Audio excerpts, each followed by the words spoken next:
statistical construct. And what are the statistical properties of those terms? What is the relationship between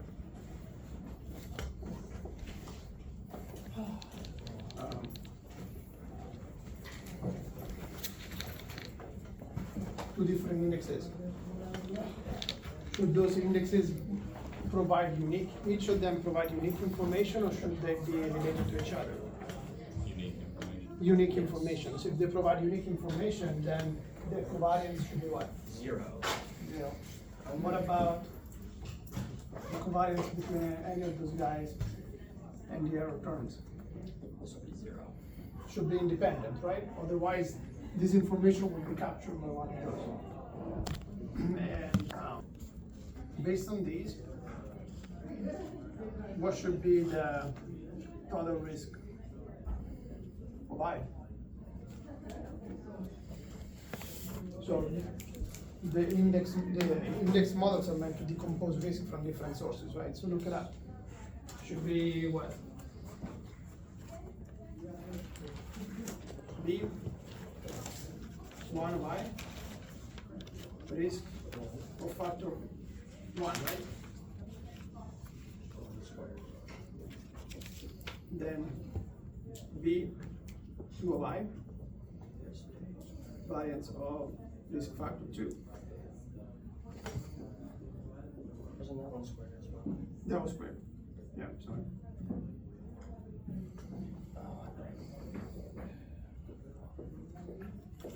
And then at the end, you just have the variance of the firm specific risk.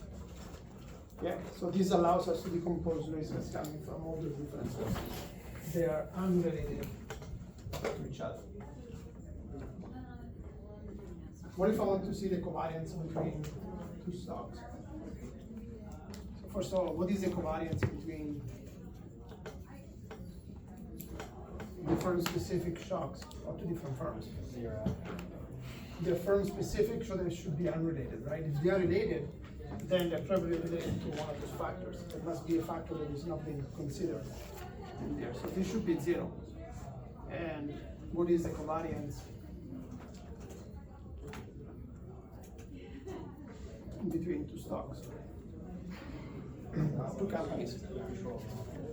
So it should be what? It should come from how each stock relates to each factor, right? So how do we do it? It was B1 of I, B1 okay, sigma 1 squared plus B2 of I, B2 okay, sigma 2 squared,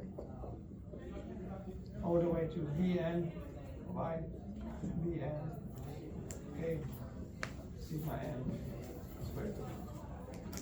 Yep. Is that what we had from your notes?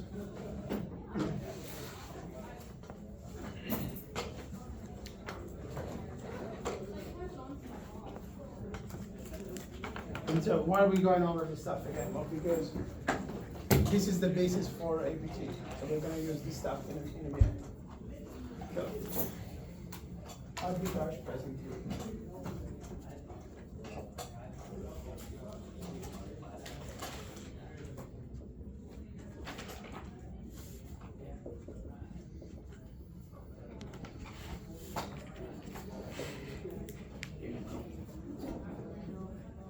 So when did this stuff came about?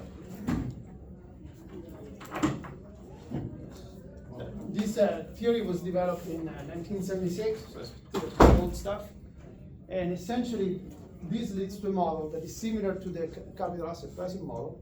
It tells you what should be the relationship between the returns of an asset and its risk.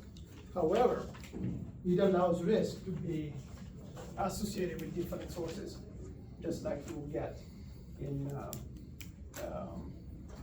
the multi-index models. Okay? Now, the theoretical underpinnings of APT rest on two main things. The first one is that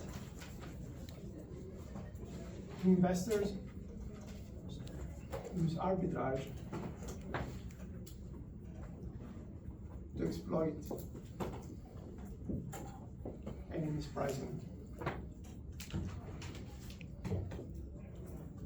So if two assets are mispriced, meaning that they have, say, the same level of risk but different returns, investors have this tool available called arbitrage to short one asset and buy another one. Okay. So before we get there, we need to see exactly what we mean by arbitrage. So, arbitrage.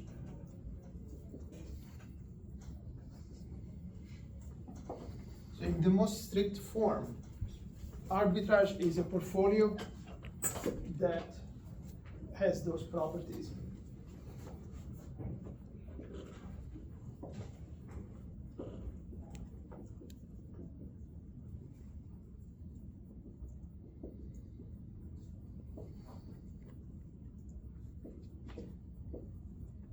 First one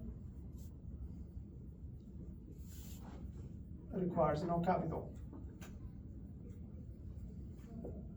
So how can you enter a position without capital? Borrow. Well, probably you will have, it's a combination of a short position and a long position.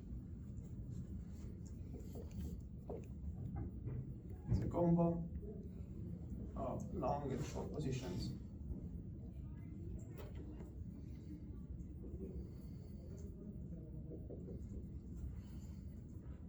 So, in other words, the sum of the weights of this portfolio must be, if one asset is long and the other ones are short, the sum is going to be 0. Okay. Okay, so that's the first thing. You're using somebody else's money to exploit an opportunity. The other one is that your portfolio will produce positive returns.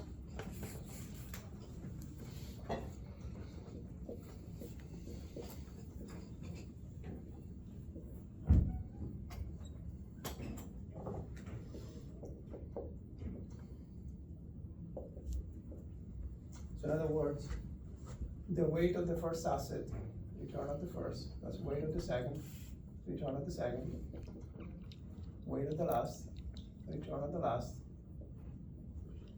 is positive. So you're making some money.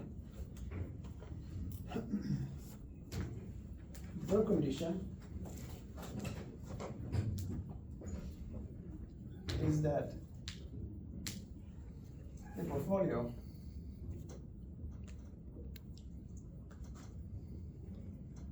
has no risk. The portfolio has no risk.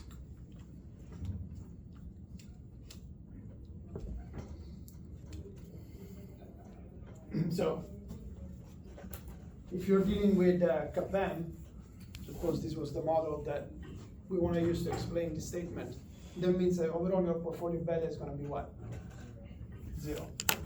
What if you're trying to apply this in a universe where risk can be decomposed as multiple sources? Remember, the way we computed portfolio risk was the weighted average of the betas, but now you have to deal with several measures of risk. So in a multi-index setting,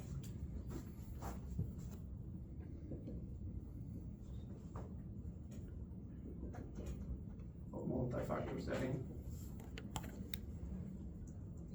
this means that the beta 1 of the portfolio is 0, beta 2 of the portfolio is 0, beta n is 0. So each of those measures of risk have to be 0 simultaneously. Now, how do we calculate the beta 1s and beta 2s and beta 3s? Well, the beta 1 of the portfolio is calculated as the weighted average of the beta 1s of each of the assets. The beta 2 of the portfolio is the weighted average of the beta 2s of the assets, and all the way to the last.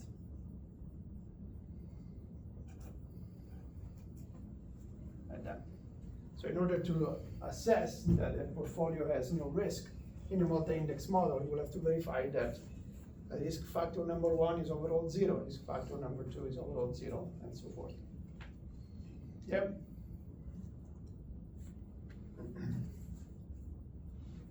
So this is an arbitrage portfolio.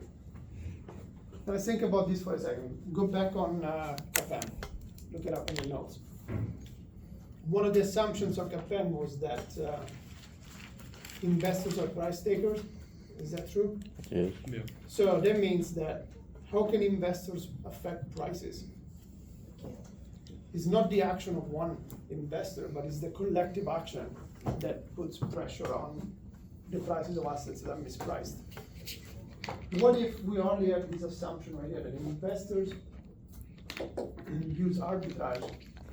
Well, conceptually, even a single investor could take a position that is large enough by shorting enough assets to eventually drive prices up towards equilibrium. So this model allows the intuition of a single investor who has access to enough capital to actually have an impact on asset prices and pushing them towards equilibrium. So it's a much more, much stronger force that pushes assets towards where they should be. So let's see how this thing works. Example.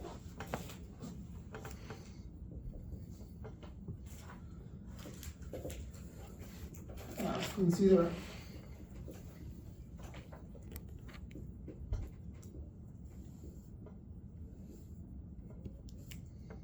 a single index model. So what does it mean? How many sources of risk are in this universe now? Just one. Just one, right? So consider a single index model and the following.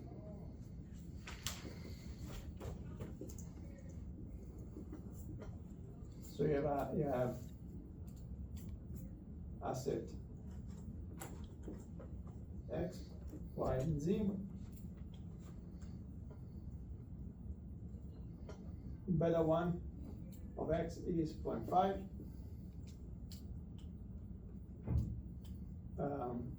Beta 1 of Y is 0.2. Beta 1 of Z is 0.8. Yeah, expected returns of X are 10%, 6, 14. And those are the weights that you pick.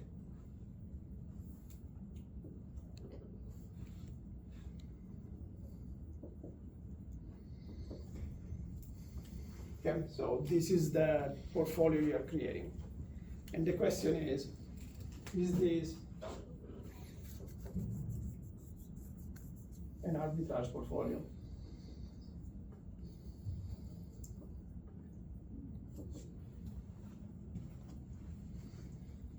So, how do we know if it is or not? We need to look at Well, the weights. You have 3 conditions that need to be satisfied, test them all, and see if they are. As long as one is not satisfied, then it's not an arbitrage portfolio. So let's start with the first one. First condition, sum of the weights.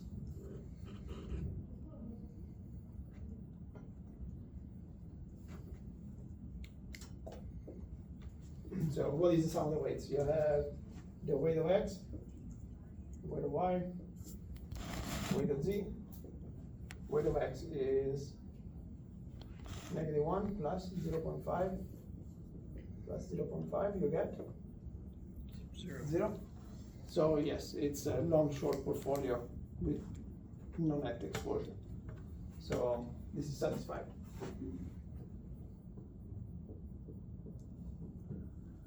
Then second condition.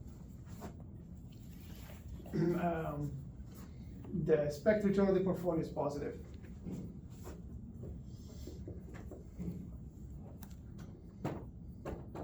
So you do the weights, weight of X, expected return of X, weight of Y, expected return of Y, weight of Z, expected return of Z. Yeah?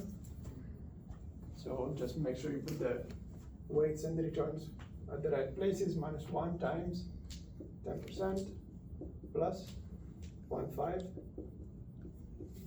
times 6% plus 0.5 times 14%. Is that right? So, what do you get? 0. Actually, it's 0, right?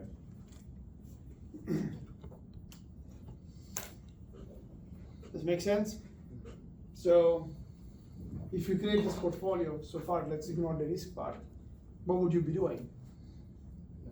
You would just be Doing nothing. spending time. You're not making any money. So this is not valuable. So this is not satisfied.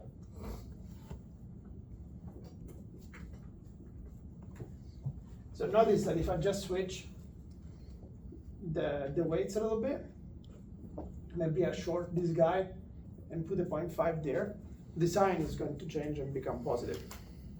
And the net sum of weights is still 0. So I would satisfy that condition. Now, just for practice, let's test the last condition. So condition number 3, total risk is 0. So you only have one risk factor to deal with. So the beta 1 of the portfolio is the weight of X, beta 1 of X, plus the weight of Y, beta 1 of Y, weight of Z, beta 1 of Z. So the weights are -1 times 0.5 plus 0.5 times 0.2 plus 0.5 times weight. So what do we get? 0. 0. Yep.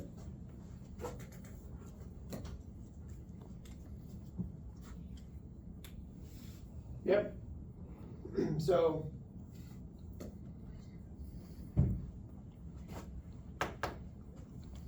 this is probably a situation where those assets are in perfect equilibrium. I created a portfolio and I ended up with no opportunity to make money, and I ended up with no opportunity. I mean, I have no risk exposure whatsoever. So this is satisfied.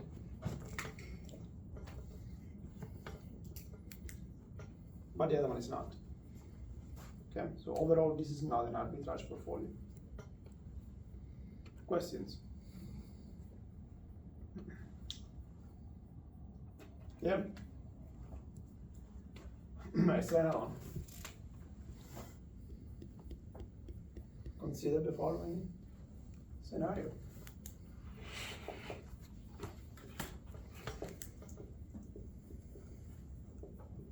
Two-factor model. So the inputs I have to give you will be different than the other example. In what way? We are dealing with a two-factor model. You're gonna have two measures of risk, right, for each asset. So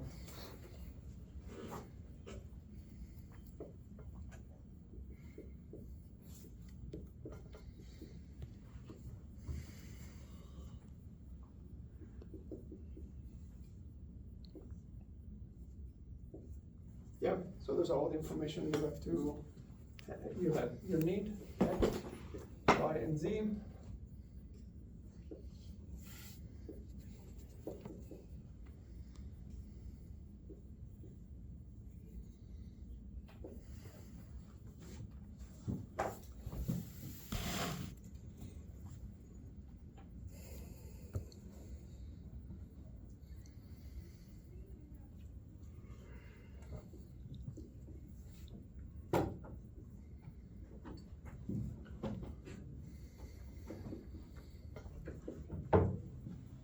Alright. So make sure you copy that, and then we'll think about how to handle it.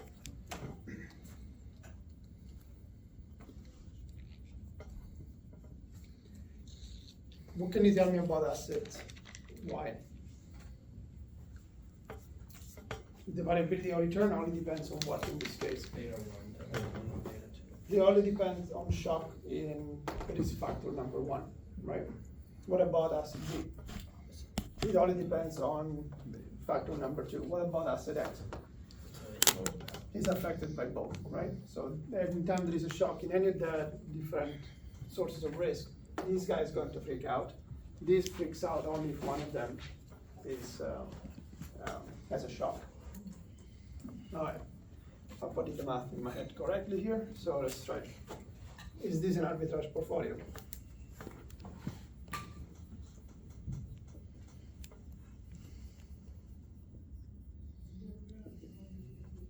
All right, so let's test all the alternatives. First one, sum of the weights. We want this to be 0, right? Mm-hmm. So what is the sum of the weights?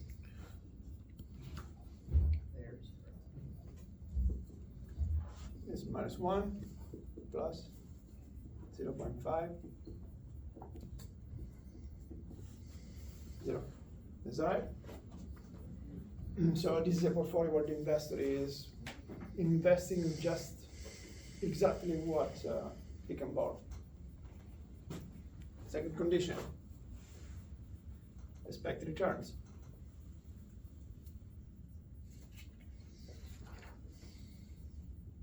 So this is the weight of X, expected return of X, weight of Y, expected return of Y, weight of Z, expected return of Z. Yeah? So put numbers in there. Weight of X is -1. Expected return is 3. Weight of Y is 1. No, sorry, 0.5. The expected return of Y is 10. The weight of Z is 0.5. The expected return of Z is 15.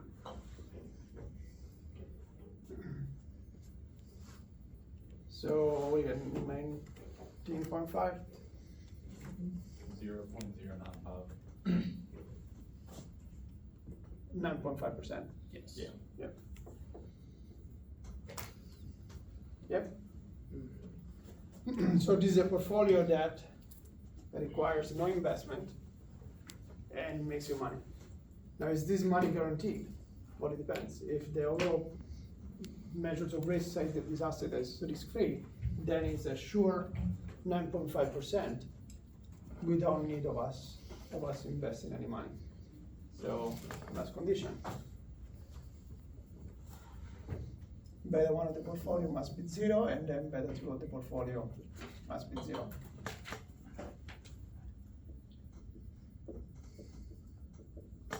So let's start with the beta 1. The beta 1 is beta 1 of X times the weight of X plus beta 1 of Y, weight of Y, plus beta 1 of Z, weight of Z. So beta 1 is 0.5. I mean, the weight is 0.5. I got right, 0.5 minus 1. Then you have beta 1 of Y is 1 times 0.5. And then you have 0 for the weight, and for the beta, 0.5 for the weight. So what do you get? Minus 0.5, 0.5, 0. So this portfolio has no risk exposure to risk factor number 1. It's looking pretty good here. What about B2? It's going to be B2 of X times WX plus B2 of Y, weight of Y, B2 of Z, weight of Z. So again, B2 of X is 0.5. The weight of X is minus 1. Then 0 is 0.5 plus 1. 5, which is 0. Yep.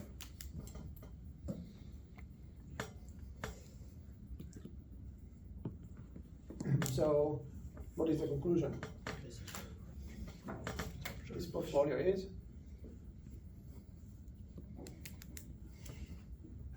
free of risk. So we selected those weights in such a way that we had there was no need for our initial investment, and there was creation of positive returns, and those positive returns are guaranteed, no risk. Yep. Questions? So, out of APT, so far you only know one thing. You just know how to create a portfolio that is considered to be an arbitrage portfolio. Yeah.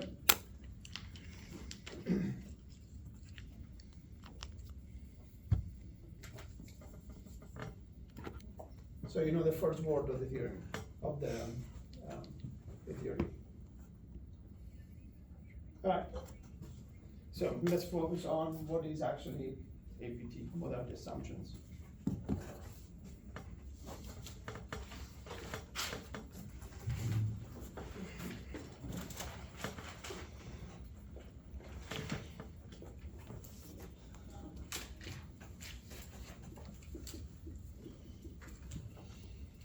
Assumptions. So the first one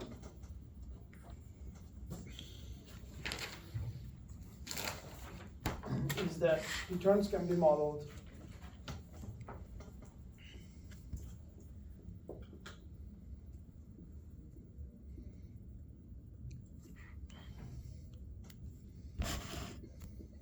using a factor model.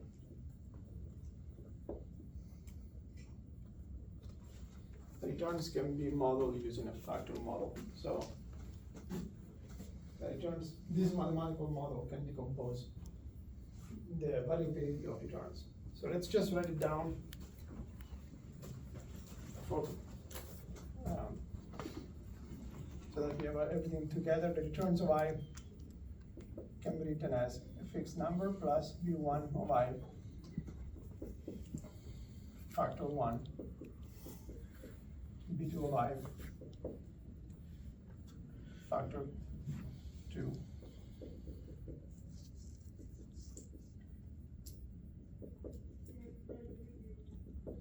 Okay, so this is the way you can, the returns can be modeled according to this. Then the next one is that there are enough securities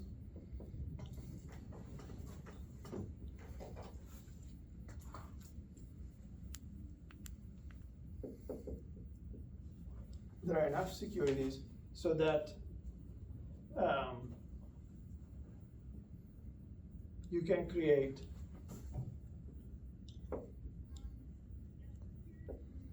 what are called well-diversified portfolios.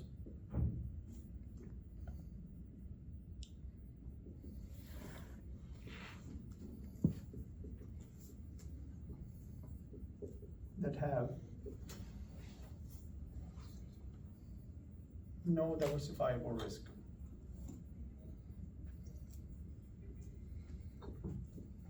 So in other words, there is enough stuff you can invest in that you can create portfolios that have this, the expected return of this error term is going to be 0. Okay, so that's not going to be a factor. So you can diversify firm-specific risk completely away.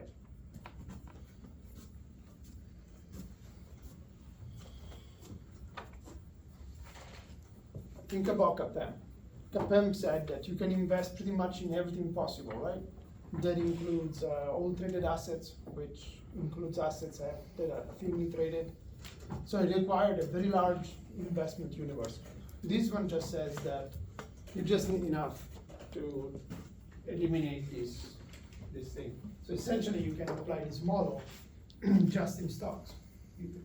You're restricting your investment universe from all assets to just a specific asset class. So this is more in line with reality. Then the last one is that investors do not allow arbitrage opportunities to exist.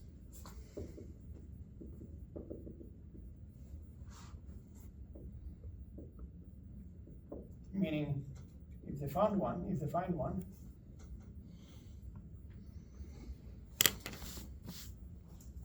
they'll exploit it.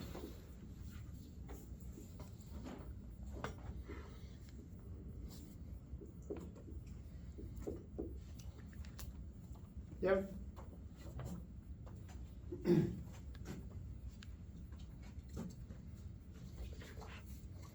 So under those assumptions, do a bunch of mathematical proofs, and blah, blah, blah, and you find that at equilibrium, under those conditions, at equilibrium,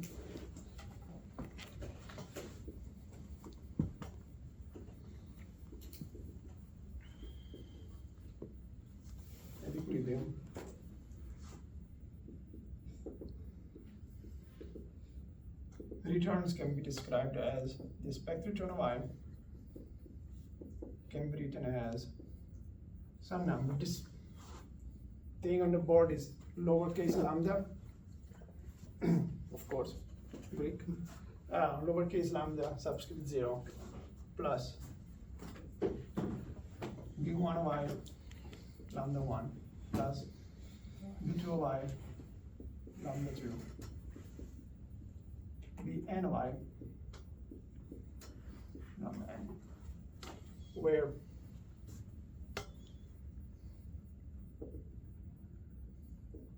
lambda 0 is the return of assets with zero risk.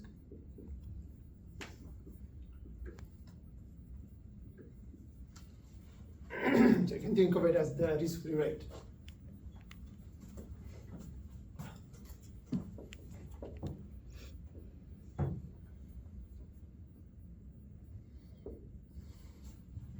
B1 of I is the sensitivity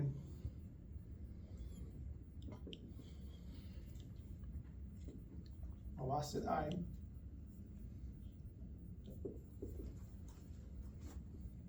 to risk factor 1.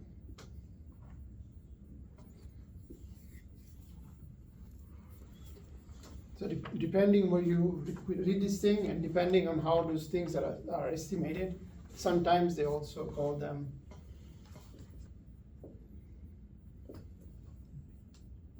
factor loadings.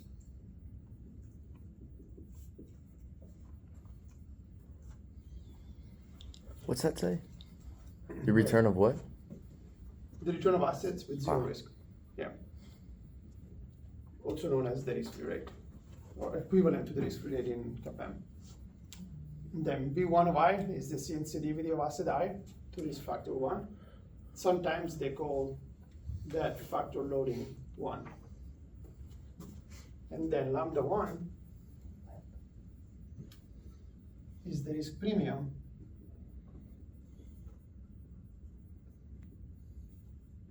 for exposure to risk factor 1 associated.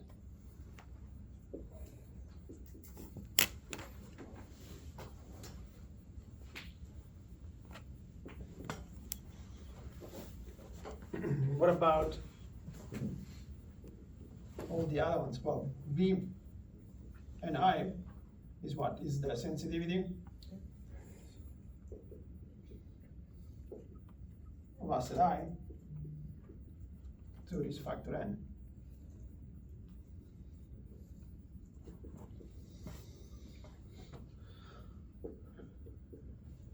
And lambda n is the risk premium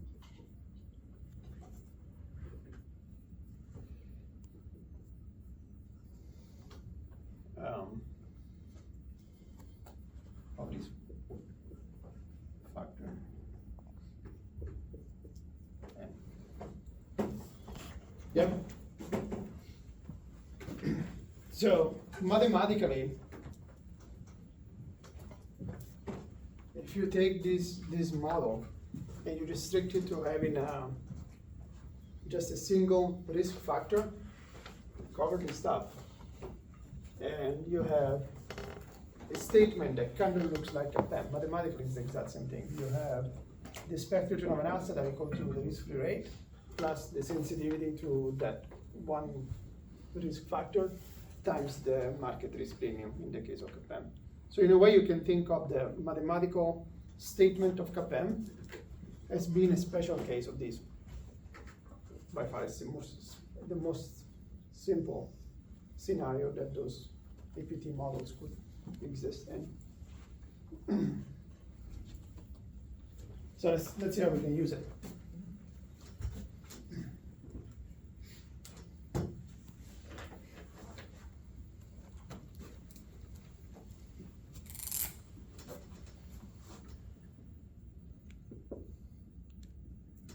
How to use it? Let's see. Consider one factor. Let's say two factors.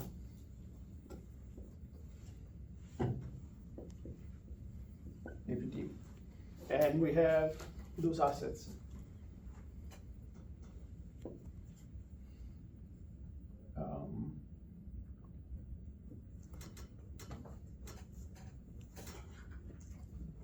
X and Y. And those are the beta 1 and beta 2. And so the beta 1 of Y of X is 0.3, 0.9, 0.1, 1.5. And lambda 1 is 10%, lambda 2 is 8%. So the question is, given that assets with no risk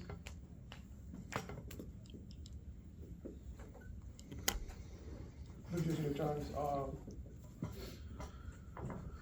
3%, A, what is the expected return of X? B, what is the expected return of a portfolio composed of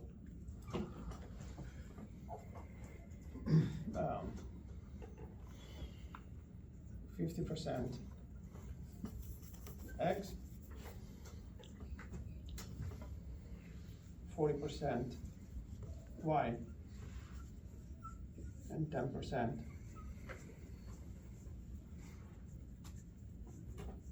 an asset with no risk.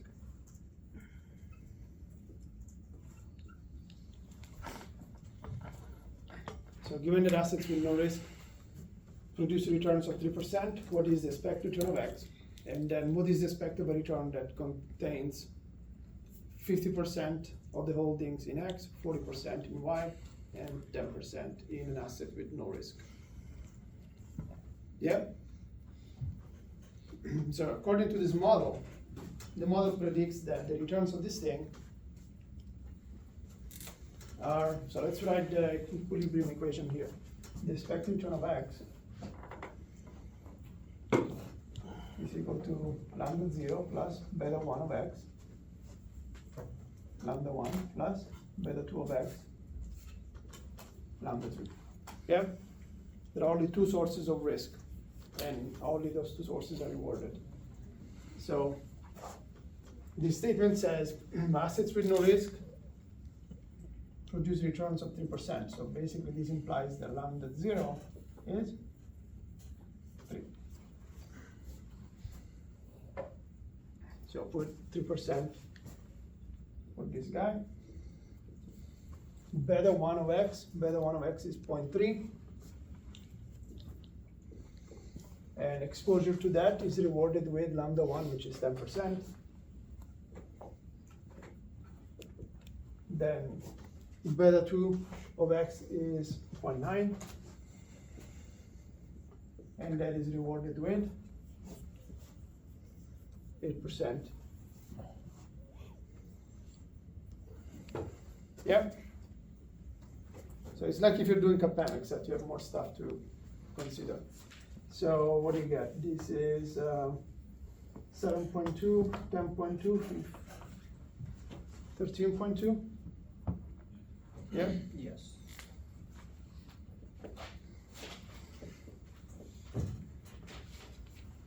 Yeah. All right.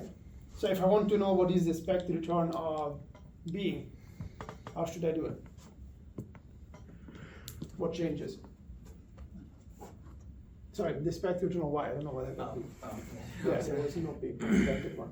Oh, you So if I want to know the change- expected return of Y, You just swap out the betas, beta one, beta two. just change the betas, right? Every asset has its own exposure to risk, but for all assets, the same risk factor is rewarded the same way. That's the market price of that risk factor. Okay, so the lambdas are the same for everybody. The betas are unique for each of the assets. Yeah. All right. So one way to answer part B is to calculate the expected return of Y, and then just do the weighted average of the expected returns. The other approach is calculate the betas of the portfolio and then apply the stuff to the portfolio. So let's try to do it that way. So for part B, calculate the betas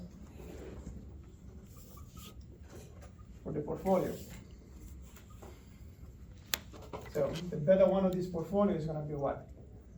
Is the weight of X, beta 1 of X, plus weight of Y, beta 1 of Y, plus the weight of the risk-free, beta 1 of the risk-free.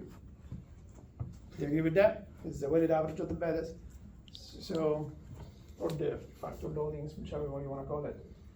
So let's give the weights that are, let's use the weights given in the problem is 0.5, 0.4,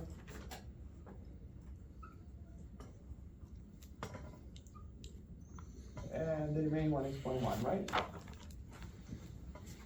What is the beta 1 of X?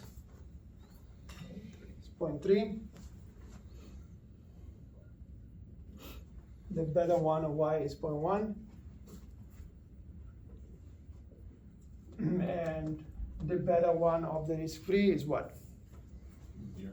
0. An asset with no risk has all the betas equal to 0, right? So that's 0. So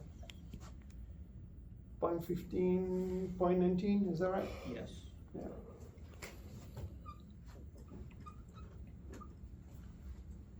Yep. So we found what is the risk factor 1 risk of the portfolio. Now we need to do the same thing for factor 2. So B2 will be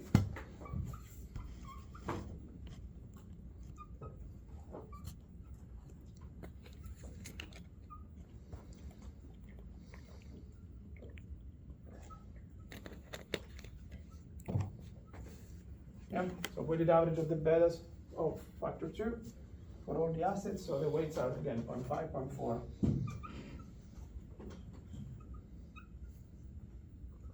And 0.1.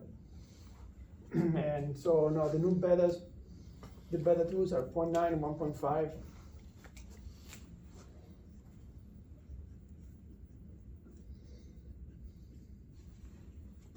And then the other one is 0.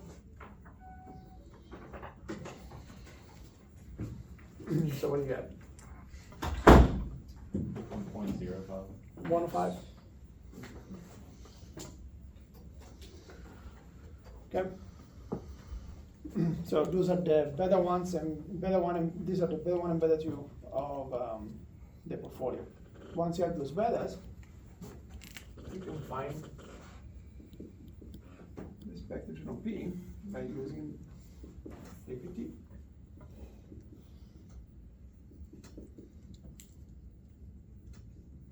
Right there.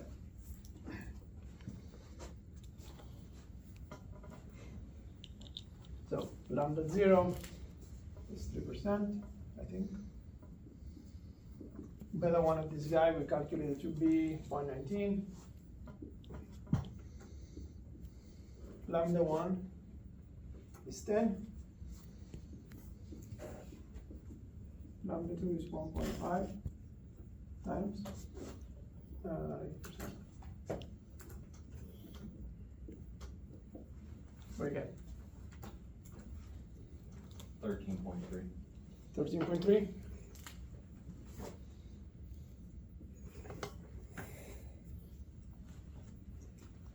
Okay. Questions?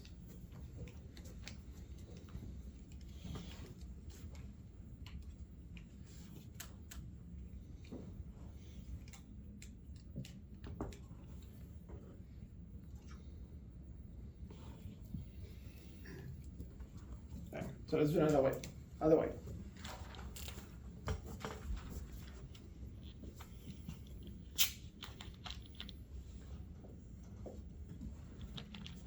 So this way we just looked at the betas of the portfolios. This other way you just do the expected return of a portfolio is the weighted average or the expected returns of the assets included in it. So we already have the expected return of X. We have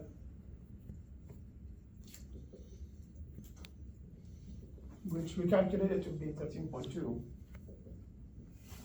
You have basically that lambda 0, the expected return of the risk-free asset,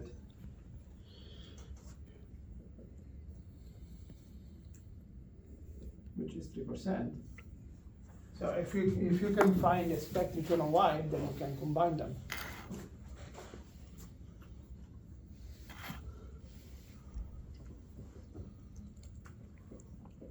And the expected return on Y is just,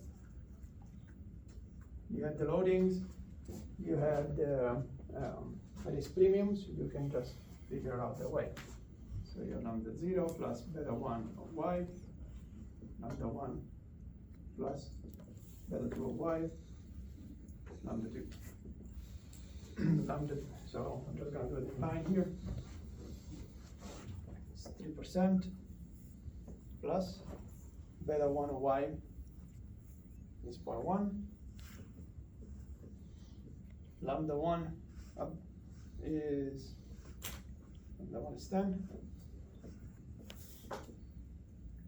Then beta 2 of Y is 1.5.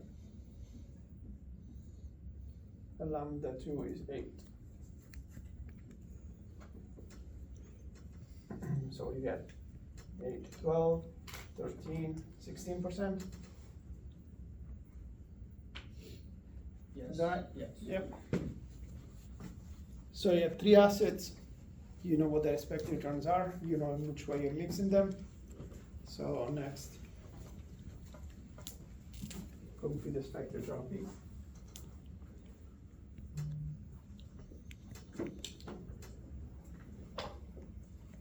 So you have how much you invest in X, you have X. How much you invest in Y, you have Y. And then how much you invest in the risk-free, expected return of the risk-free.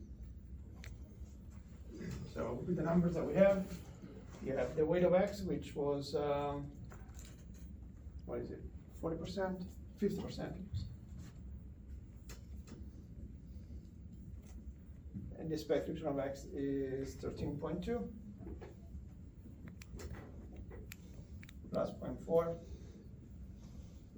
times 16% plus 0.1 times 3%. And I definitely hope we get 13.3. So check it, make sure I didn't mess it up.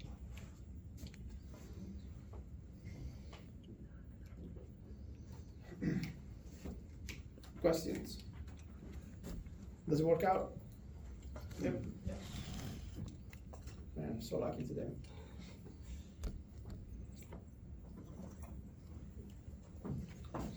I was curious why there's an error term. I guess it's part of the model or something. Where? Oh, just on the expected return of I using lambdas. Right here, why there is no error term? Because this is essentially the outcome of a portfolio. You have diversified things enough. Oh, that's where right. We got rid of it. This is, yes. yeah, that's part of the assumption, right? Yes. Yeah. That's right. So the individual security will have this error term, but on average, so if you think of this as being the average return of the asset, if you do an average of those guys, what happens to the average Oh, yes. That's right. of the error terms? The average is 0. Mm. Otherwise, the model is biased, right? Yes. So that's why it wears out. That makes sense. Yeah. I know I skipped like an hour and a half of math here, but between this point and this, but I think just the fact that you know this model exists puts you above the average finance person. You learning all this? Did Joe go through all the math in between? Yeah. So an example, the PhD, so if the PhD you take classes like you do. In every class you have to present one paper out of 5. Randomly they'll call you on the one, at least that was the problem for us. So you have to be prepared for all 5. And there was a discussion of specifically how they provide evidence that this stuff works. And then it was part of the lecture. And then at the end of the coursework, which for me was 2.5 years of strictly coursework, you had an exam. So they give you like half a semester of time to prepare for it. The exam was written and they could have asked you anything about any of the classes that you have taken. So all the professors got together, they came up with questions. And most likely though, the questions you were gonna be asked were the most important thing. And so the challenging part was the econometrics, which is applied statistics. And the questions for us was actually prove that. So derive the CAPM mathematically, not in words. And so the exam took, it was divided into days. And so that it was broken down by groups of disciplines. There were the disciplines common to all basically business PhDs, because technically we had 2 PhDs, one in international business and one in finance. So some of the classes we took were kind of economics as it applies to international business basically. And so some of the classes were in common with those other guys from marketing and management. And so we had some exams pertaining that, and then some of them that were more concentration related. I see. Where was that at? UTRGB, Okay. Rio Grande Valley. And if you didn't pass the exam, you have one more shot, and if you didn't pass it the second time, you were kicked out. That was it, you threw away 2.5 years, well, at the point, 3.5. 2 people didn't make it, which one was kind of not too much of a surprise, the other one was. And then after that you had to, well, if you passed the written exam, then you had an oral exam, just to make sure that you actually know the stuff. And then after that, you had to find a professor willing to work with you on the dissertation. Professors were under no obligation to work with a student on a dissertation. So if maybe you passed everything, but if you were not somebody willing to work and professors didn't like you, nobody could have been forced to work with you. So that was it. You would have passed comms, that's it. So if professors didn't like you, you would have figured that out beforehand. But there was some risk. The risk was that, like when I was working on my topic, the professor in charge of my group for the dissertation, the group of professors is a group of 3.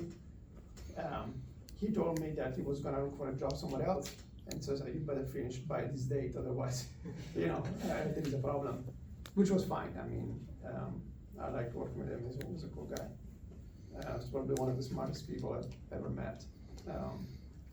And yeah, it was the guy who had an undergrad in political science, then got a PhD in economics, international econ, got a job as an economist. He went to a good school. He went to Fordham University, a private university in New York. Got a job as an economist, and then saw that people in finance were making way more. His area was international economics. So I started studying for the CFA exam, the one you know about. Studied that, and I started writing papers in finance, international finance. So I merged this knowledge of international economics with finance, and then eventually started applying for finance positions. His first job in econ, he was making about 60K. I mean, this of course is years ago. Then his first job, by the time he got to APT Arbitrage, he was making in the 90s. And just to put things in perspectives, us graduates, zero experience, not coming out of a top university like his, the salaries out of his students, I was the one with the highest salary. I ended up with over 100,000 with zero experience. Another guy has moved 2 more times and he's making about 270,000 a year. He works maybe twice a week. So, I mean, he only teaches 1 class, that's it. Easy 2-7. I can explain you. Okay. So he does a lot of research and he does not teach. He is expected to do a lot of research. Yeah. And but that's what he likes to do. I don't think he likes teaching that much.